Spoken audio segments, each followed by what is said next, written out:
Evrim in Istanbul, Turkey. A great city. I loved my time in Istanbul. In today's music industry, nearly all albums that are pressed on vinyl are sourced from digital sources. In fact, even record labels known for producing high-quality vinyl albums have recently admitted to reissuing albums from digital sources. That would be the Mofi Scandal. Woo! Therefore, as an enthusiastic vinyl collector, I wonder whether it would be more logical for me to buy those albums on CD or to listen to them in CD quality through streaming services. For instance, Pink Floyd albums are often reissued multiple times as remasters, but die-hard vinyl fans claim that the original quality can never be replicated. Is this sentiment somewhat biased, or do they have a point? There are those that argue that formats like DSD and CDs offer superior audio quality compared to vinyl. Since you've touched on this topic before, I'm curious whether vinyl can be seen as a hi-fi provider. Well, the short answer is absolutely yes. Vinyl can be extremely high-end. So let's talk a little bit about that for a moment. You know my feelings if you've watched this channel before on the Mofi Scandal. The only thing they did wrong was not telling people what they were actually doing. Because what they were doing is what they should be doing. And what they were doing was mastering from the original tapes onto DSD. And from there, making multiple stampers and all of that. Because when they do a lot of albums, and those albums need multiple stampers. So in order to take a master of, say, Pink Floyd and make multiple stampers, if it was all analog, you'd either have to A, make a copy of that tape, which is going to degrade the sound, or B, play that master more over and over and over every time making a new stamper, the metal stamper, because you need 10 of them. Depending on how many records you're making. That is not responsible because that tape, every time it plays, is going to degrade. The metal oxide comes off of the tape a little bit.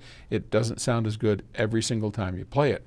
So this is, history. This is stuff that should not be messed with. If you make a DSD copy of an analog tape, it's indistinguishable from the analog tape, honestly.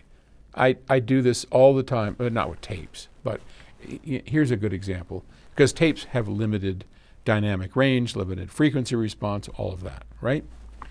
At Octave Records, I routinely, when I'm recording something, I've got a pure microphone feed from a live instrument, and these are some of the best mics in the world, microphones that would have, like the U67 from Neumann, right? That's a classic microphone, or the U47, that would have been used by Pink Floyd. And nothing is more pure than the actual feed out of the microphone. So here I am in the studio. I've got a live feed from one of the best mics in the world, the Neumann U67, my favorite microphone. And somebody's playing a guitar, right? I take that feed, I go directly into our high-end audio system, and I listen to what that microphone is producing. And then I can switch to the recording of that in DSD, and it is indistinguishable. I have never found anybody, and I'm a pretty good listener, but I have never found anybody that can tell the difference between that live mic feed and the playback of the ongoing recording as we monitor that recording in DSD. There is no difference. And if there is, it is so small, 99.1099 of people will never be able to hear the difference. So all of that to me is illogical. Recording technology now is fabulous. And from vinyl, here he is off on a rant, and I wrote about this in one of my posts. Here's an interesting thought experiment. You can take a vinyl record, play it on the best turntable you have, make a DSD recording of that playback, and compare it from the live playing of the vinyl, click over to the DSD version of it on your high-end, high-resolution stereo system, you will not be able to tell the difference. It sounds exactly like the vinyl. That's the state of the art that we have. You cannot do the same. You cannot take the output of a DSD recorder or a live instrument and record it in vinyl, even a direct-to-disc vinyl or tape. You can instantly tell the difference. Instantly. So you can do it one way, you can't do it the other way. Which brings us around fully to where we can answer this question. And that is this. Vinyl and tape have a sound to them that is fabulous.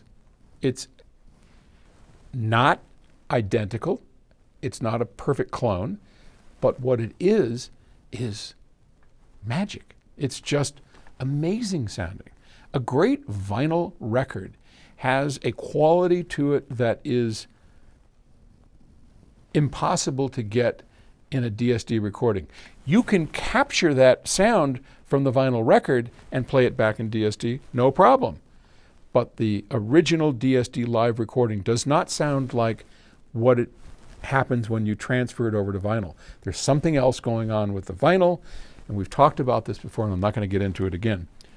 But there is a magic to vinyl. So don't feel bad about a vinyl copy of something, because you're getting that vinyl magic, and it doesn't matter if it was from an original tape or a DSD. It doesn't matter.